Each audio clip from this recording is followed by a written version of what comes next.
Hello, hello, hello. I hope you guys are having a good day today. My name is Keon Corniff.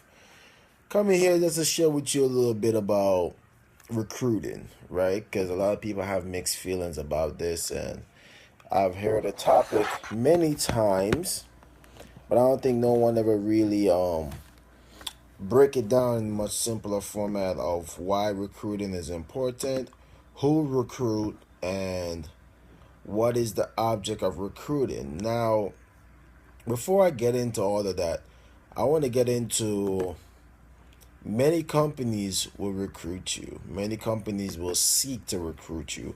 Hey Tony, how you doing? Hey Tony, before I go into, definitely shoot me in the inbox. I'm definitely gonna reach out to you and definitely get you rolling and have you rolling, all right? So, and so why organizations recruit? Why is it important for companies to recruit? And many people, like I said, have their own taste of recruiting. They have their own feelings about recruiting. And I've heard people say people don't want to be recruited and people would rather join you. And I agree. I agree with all of it. Many people have their own opinions, and I respect that. But I feel as if that recruiting and joining is the same thing.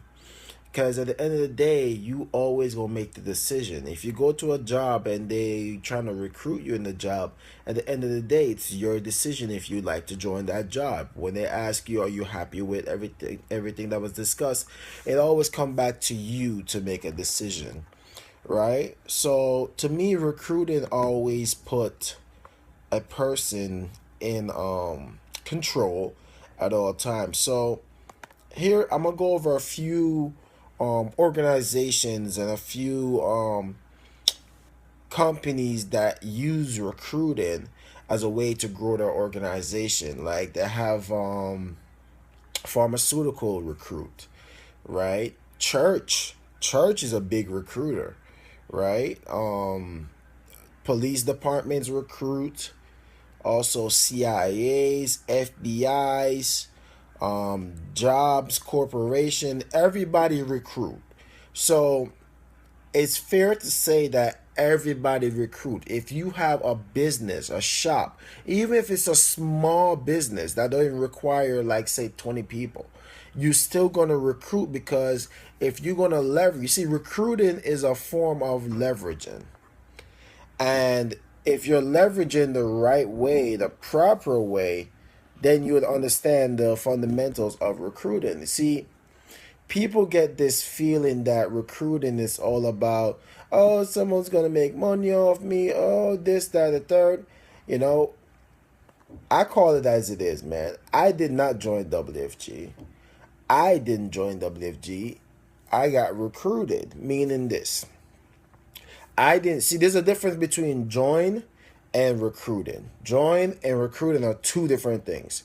And I always like to make that very clear to somebody. Join is when I said, man, I know about that company. I know they're over there. I want to be a part of that company. So guess what? I'm going to find the person that's in charge to give me that opportunity to be a part of that company. So I joined the company.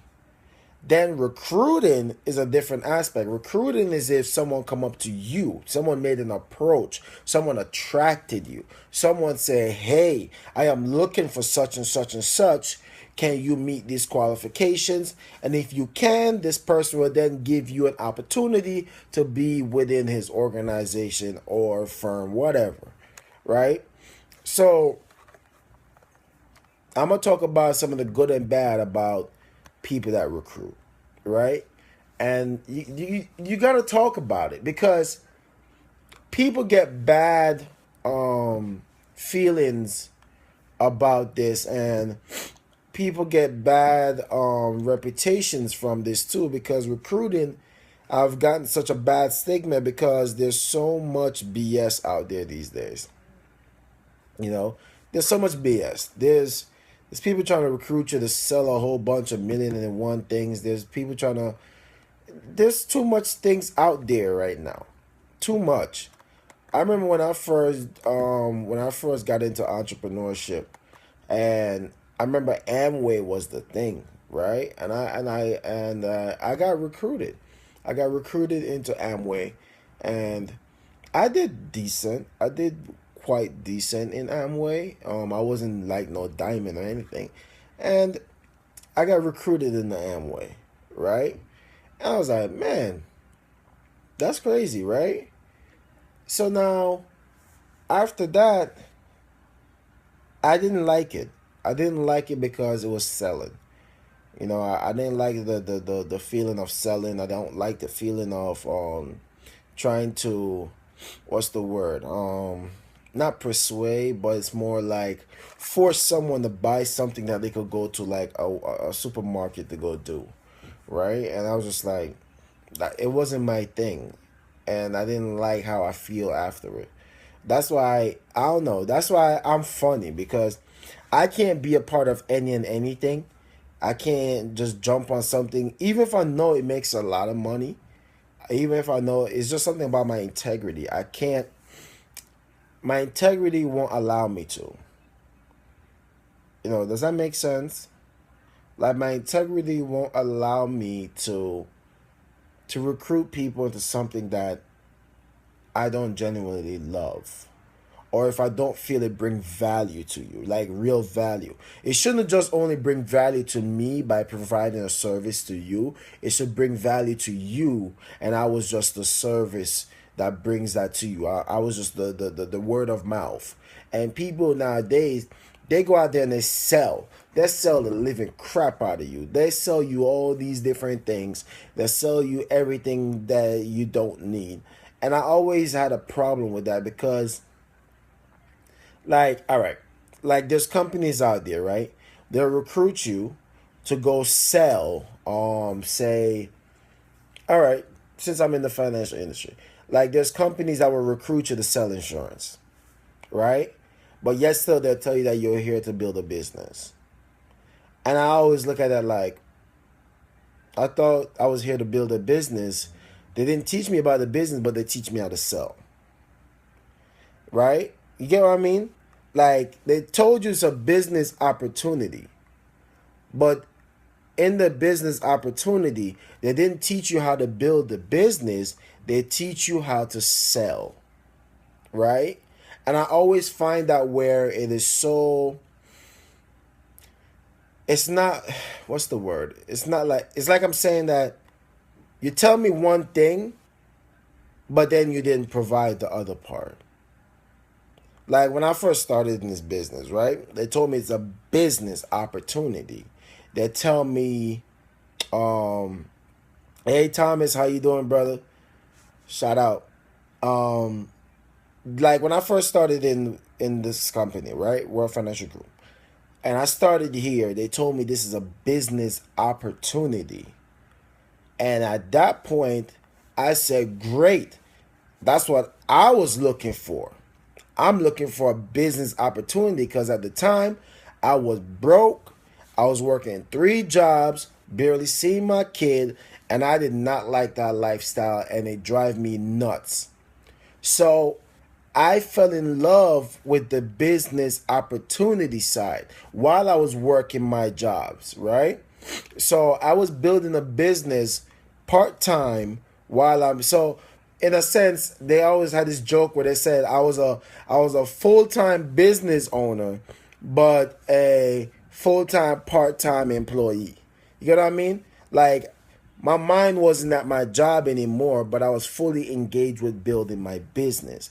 And some of the tools that they gave me to build my business was I was able to build my business by understanding what the business was. See, they let me know that if you want to grow in this business, you got to learn how to leverage things, right? So what I mean by that? Like I leverage many things. Like I have an assistant to leverage things to, right?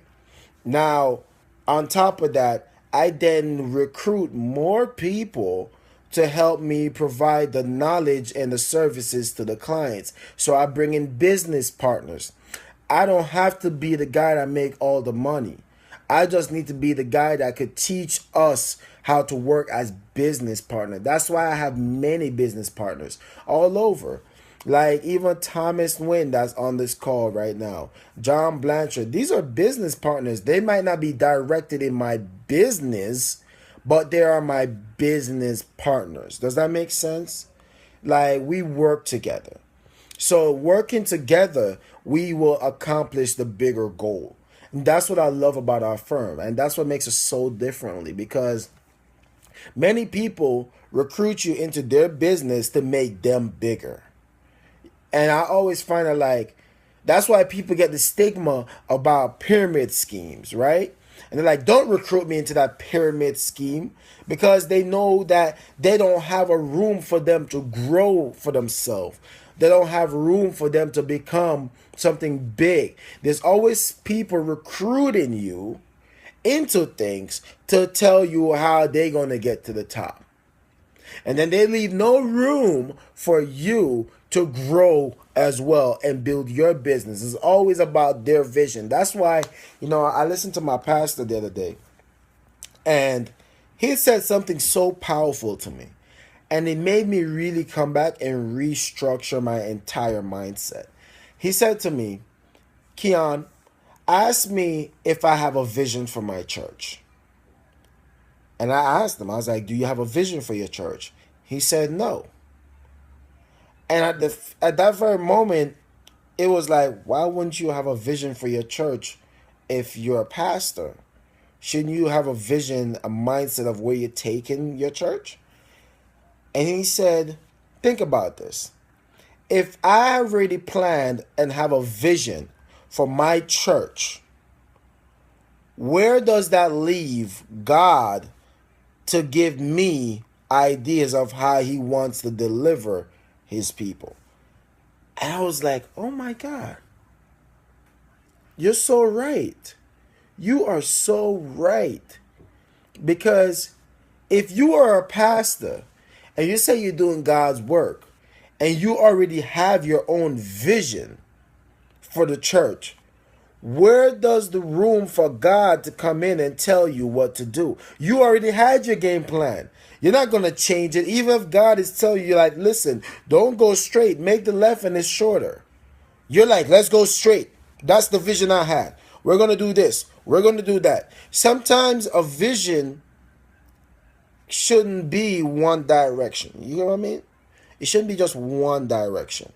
See, that's why it's called vision, because a visionary is because you have multiple ideas. Visionary. You see different ways. That's why it's called visionary. It's seeing different ways, right, to do something. So I come back to my firm now and I said, man, what vision do I have for my team? What vision do I have for my business partner? What vision do I have for my clients, right? And it always comes back to, I can't have a vision for my team, for my clients. The only thing I could do is just be your guide. That's the only thing you can be for people in life. And you know what's crazy? It took me upon talking to my pastor to understand that. And many of us get so frustrated with recruits, get so frustrated with people. And I'll tell you this much, I was the biggest one of them all. I used to get so frustrated with people because I used to say, why can't they see what I saw? Why can't they understand what I understand? Why they don't work hard? Why they work at these jobs? I'm not saying not work at your job, but I'm saying build a business on a part-time basis and still work your full-time job. But I never understand why people never get that concept like I did. And I realized is that it's because I was trying to show them my vision. I was showing them my vision, my thoughts, my way of seeing life. But I never took the time to know what was their vision. What are their minor thoughts? What do they want, right? And sometimes as a recruiter, that's one of the biggest things we must learn to do. We must learn to find out what is it that they want. What's keeping them up late at night? What are their concerns? What worries them? Because as recruiters, we go into, oh, this is our company, it was so great, this, that, boom, bang, baba, bing, boo. And we fail to ask them, what do you want? We're just guides. That's all we are. That's why when Jesus, you know, there's so much to learn, right? That's why when Jesus recruited his disciples, he didn't recruit them to tell them what he wanted. He recruited them to leverage the work of what God wanted him to do. God had a bigger vision, and he then presented to Jesus, and then Jesus then presented to the disciples, and Jesus leveraged through his disciples to cover more grounds. One could go east, north, west, northwest, southeast. And that's what the greatest thing about recruiting is. Recruiting is about knowing what the company's direction is. But yet still, as long as you know what a company's direction is, you then have your own personal direction. And as your trainer is to guide you along the way how to accomplish all of the above. That's what's great about recruiting. And many of us need to learn to find out, what is it that people want? What is it that people need? What is it that people want to become? Because if you fail to do that, you fail to be a great recruiter. And as a recruiter, one of the biggest things that I like to focus on, I love to focus on, how can I help you? Anybody in my organization know I ask that thing so many times. That's my number one question all the time. John Blanchard could tell you. All I ever ask is, how can I help you get to where you need to be? How can I help you accomplish what you need to accomplish? What is your goals and dreams? And see, then I will sit back and I will watch your actions towards what you tell me, because this is where, as a recruiter and a leader, you must put the two together. Words and action, words and action, words and action, right?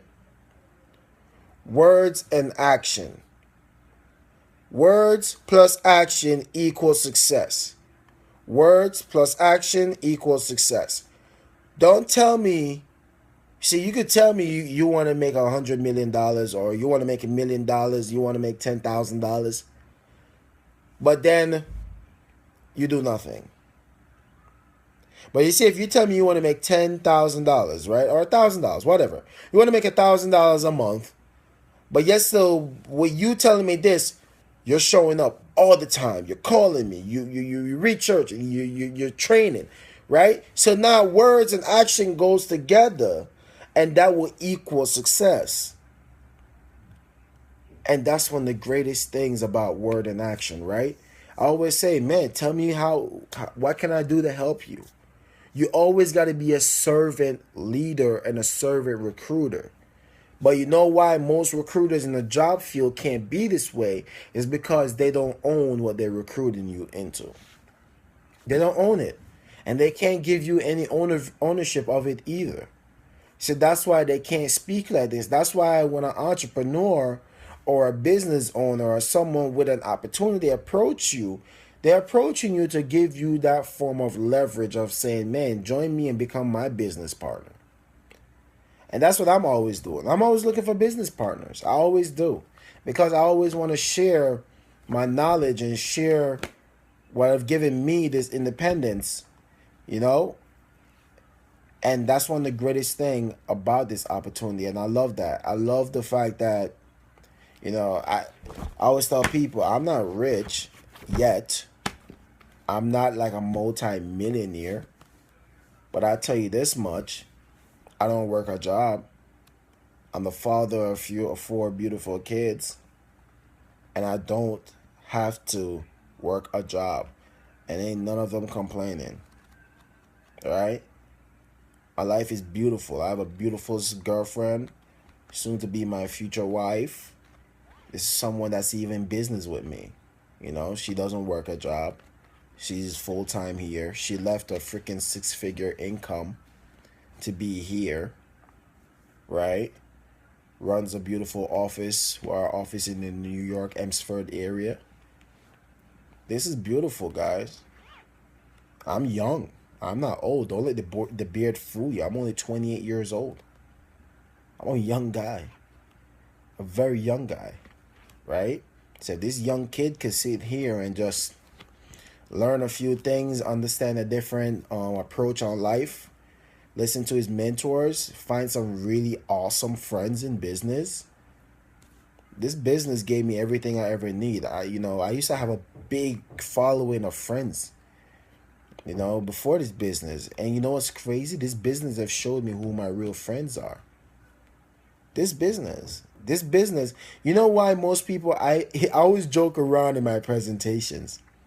And I always say, the reason why people will quit is because this business let them lose friends that they thought they were friends, right? And it's so true, because in this business, if I wanted to throw a house party tomorrow before WFG, I could have filled a nightclub with thousands of people. Thousands. I kid you not. Thousands of people. But since I came in business for myself, man, I'm lucky if you even get 20 people. Right? And my mom always said, it's not you, Keon, it's the crab in the bucket mentality people have. And I said, what do you mean, Mom? She's like, crab in a bucket. And at the time, I didn't understand the expression. And she said, let me tell you why. See, when you and someone were on the same level, right, in life, meaning that you're both struggling, you're going through stuff, you both talk to each other about the struggles you have, right? And then once you start going above them a little bit, then that's the division, right? It's the gap in life. I remember Snoop Dogg talk about this one time. And he said it's the gap in life where you're now outgrowing people, right? And once you start passing them, it's like a crab. If you look at a crab in a bucket, I remember as a kid, we used to catch crab in Jamaica. And it's so right. Even crocus bags. A crab be the one that always try to climb out. And before he climbs out, the other crab pull him back in. I never had to put a lid on a crab bucket. Never. Because one would never get away. And if there's one that did get away, I was able to catch him back, right? But a crab will keep pulling each other back out. Keep pulling back each other down, right? And this business have shown me that. And I'm not going to lie, it was a very hard pill to swallow, especially a popular guy like me. But over the years, it made me stronger, wiser. It made me see things differently. Because I learned that friends is something that you got to look at the word, right? Friend, girlfriend, right? Best friend. What is the word that ends with all of that? End. Right? So friendships will end. Girlfriends will end. Best friends will not be friends. Right? So I learned that. So that's one of the reasons why I build a business on family. Because guess what family stands for? Fam. I-L-Y. Fam, I love you. Isn't that awesome? So that's one of the coolest things that I've learned. So this business taught me a lot.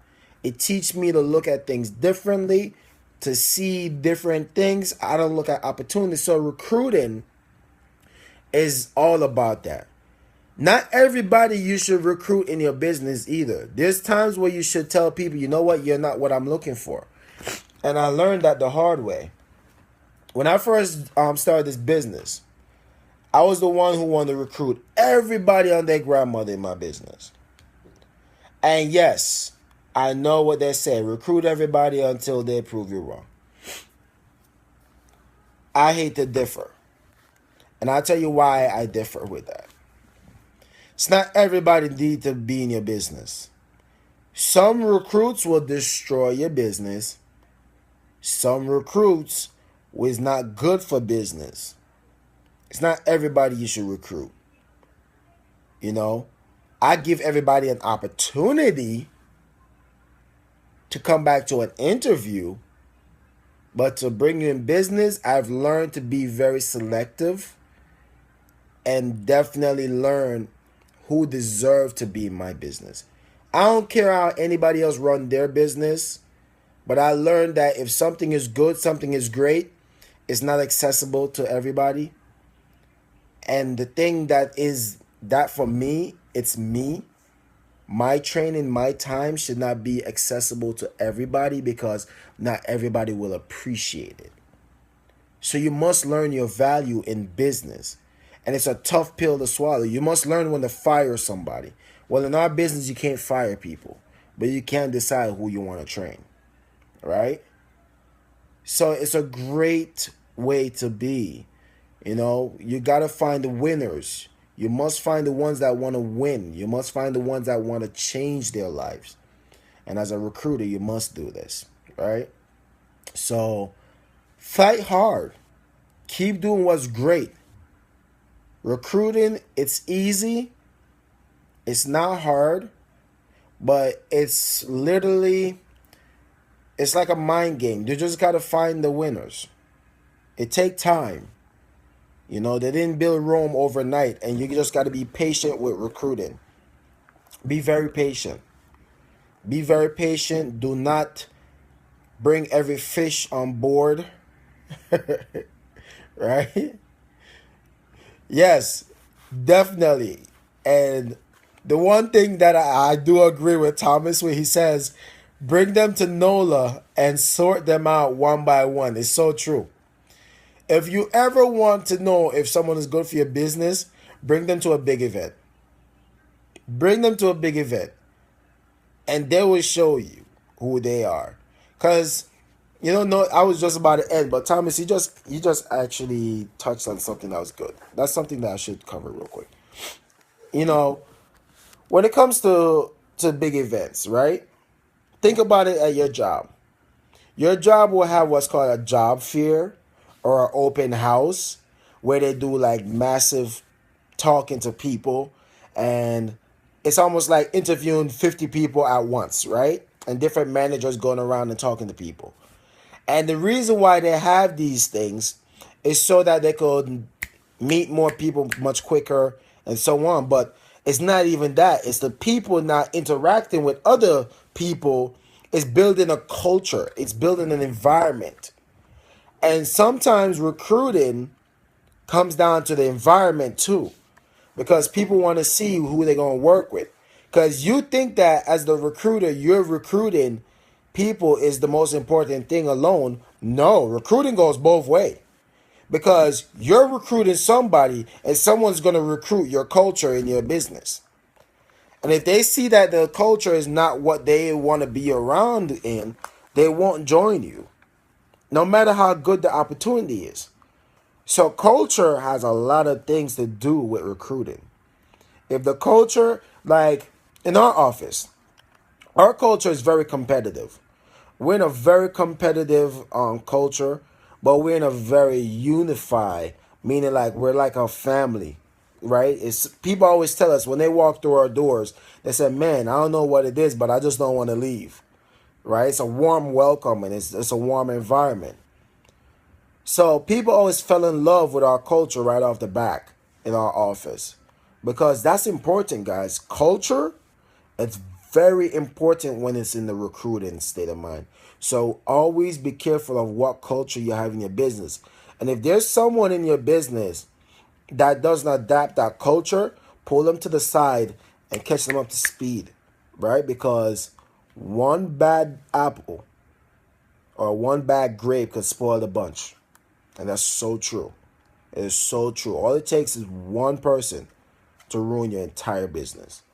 So be very selective. Be a hell of a recruiter. I am a proud advocate of a recruiter. I love to recruit. I am always recruiting. And if anybody watching this right now would love to learn more about what I'm doing, please hit me up. I'll be more than happy to tell you exactly what I'm doing. I'll tell you exactly what I'm looking for. And if you're not what I'm looking for, I will gladly tell you that as well. And not that I would not give you an opportunity, but I would then have one of my other partners work with you. But me, I'm particularly looking for the right people. I'm looking for the right people who want to do things for families and really help people. And if that's not you, it's not that I won't give you an opportunity. I have someone else work with you and train you into becoming a trainer, but I'm looking for the right person, right? So if you're the right person, let me know. If you're here to waste time, just look at this post, go to the next post, because I don't got time to waste. My time is very valuable and my hours are very valuable, right? So I know what my hour is. And that's another thing too, recruiters. Know what your hour is worth. What I do in an hour is very valuable and I keep that very strict. If someone could pay me for my hour, I'll give it to you. And that's one of the reasons why I come on these live streams, is because I don't mind giving you an hour. Because I know that hour of giving you this knowledge will pay me back times 20, times 30 later on, right? So have a good day, guys. Be good, be great. And yes, I am only 28 years old, young and kicking booty in business. Have a good day, guys. My name is Keon Corniff. You guys have a good day. Mr. Finance, and I'm out.